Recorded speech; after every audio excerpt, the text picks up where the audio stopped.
This is a story that I've been waiting with bated breath. A cell phone was stolen, and you decided to act, correct? Yeah, so we were talking the other day about who would you gladiate against? Wasn't that the topic, right? Would you actually fight somebody over something? As somebody Correct. got you so worked up that you'd fight somebody. And I said, I don't get that way. I'm not that kind of guy. And a texter, texted the show, 888-973-5476, State Roofing text line. How about that time you took a samurai sword to get your daughter's phone back? That's not what happened, but it was close.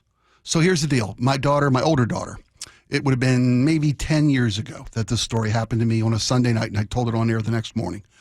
My daughter calls me at 10 o'clock on a Sunday night. She's at the time working on Capitol Hill, working for Rudy's Barbershop. She's the front desk receptionist at Rudy's Barbershop. Calls me 10 o'clock on Sunday night. Dad, somebody stole my phone. Calls me from her coworker's phone. I'm like, wait a minute, what do you mean somebody stole your phone? Your phone got lost. Did you lose your phone? She goes, nope, we left work. We went across the street. We're at a little outside bar.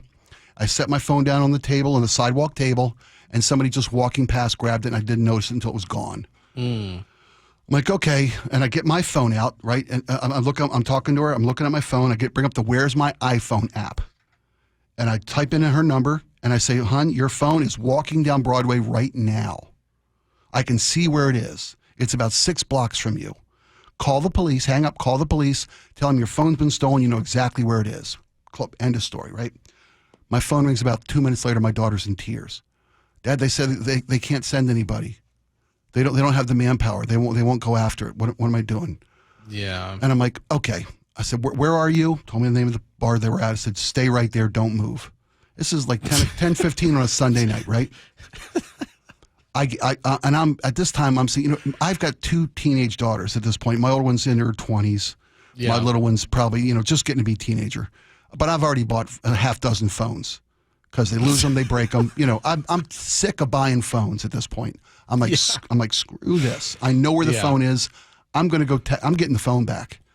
So I put on all my leathers, fire up my Harley-Davidson Road King. Right. I'm not going to take a gun. I don't have a concealed carry. No. My wife does, but I don't. Okay. But you know what an ice axe is? I do, yeah. It's that if for anybody who's climbed, it's got a long wooden handle about 2 foot long. The head of it has a pointed spike that is kind of serrated, and the other one is almost like a garden hoe, but it's razor sharp. It's for hacking into ice on the side of a mountain climb. I take this ice axe and shove it down the small of my back across my shoulder blades so I can carry it with me on my bike, and I'm heading toward Capitol Hill from our home in Shoreline.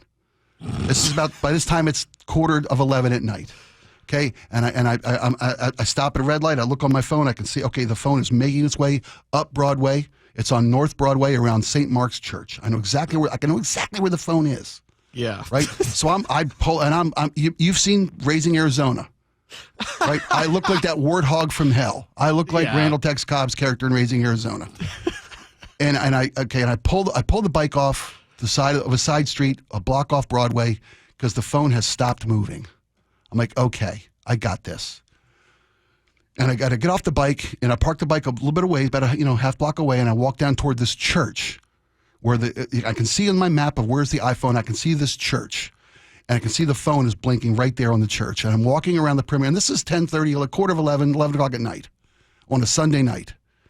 And I see this field behind this church on Capitol Hill, not St. Mark's, this little small church right across the way. I think it's called Trinity. But in the middle of this field is a tent set up. And I'm looking around for the phone. I'm looking for it. I can't find it, but there's this tent in the middle of the field. And the iPhone, Where's My iPhone app has a feature that you can send a tone to the phone, like a sonar, like a boop, boop, boop, boop, boop, like a submarine. The ping feature, right? Yeah. So I hit the ping feature, and boom, in the middle of that tent, boop, boop, boop, boop, boop, boop, boop. It's in the tent. The phone is in the tent in that field, right? And I'm like, okay, and I'm gearing myself up. I am puffing myself up for this because some homeless ding dong has stolen my daughter's phone, and it's inside his tent.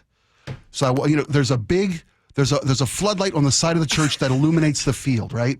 I position myself between the floodlight on the side of the building and the tent in the middle of the field, so I look like a bear shadow. And I've got the ice axe in my hand, so I'm casting this immense shadow onto the side of this tent, and I can hear the phone pinging boop, boop, boop, boop, boop, inside the tent. And I'm like, hey, I want my phone back, as loud, as mean and loud and hostile as I can make it. No answer.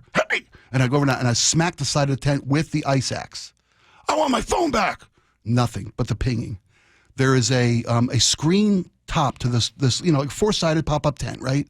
Yeah. There's a screen top for ventilation. So I walk over and I look into the ventilation patch on the top of the tent, expecting somebody looking up at me like Gollum, right? I expected somebody scared out of their minds looking up at me. I look in the tent. There's nothing in it but a backpack. Oh, I'm like, okay. wow. So at this point, I scan the area around. I'm in the middle of a field next to a tent, nothing else but me in the tent. I unzip very carefully the tent. I look around, make sure nobody's coming up behind me. I drag the backpack out of the tent. I maintain the perimeter surveillance. Wise. I carefully unzip all the different pockets of this backpack. Careful not to poke into something that could be dangerous. And there's my daughter's phone. Beep, beep, beep, beep, beep, beep, beep. I put it in my coat pocket. Walk over to my Harley, ice axe still in hand in case somebody's coming out, and I hop on the Harley, fire up the Harley, roll down the Broadway, pull up in front of the bar, 11:30 at night on a Sunday night. I, put down the kickstand, walk into the bar, door breaks open, walk over to my daughter and put the phone down on the bar. Don't lose us again. Her and her 4 20-somethings are at the bar just looking up at me like, oh. And I'm just hair's all a mess. My beard's sideways from the window. Like, don't lose this again. You want a beer? No, I'm going. I got to be at work at 4:30 in the morning. And I got on my Harley, fired it up, and rode home like a hero. A hero.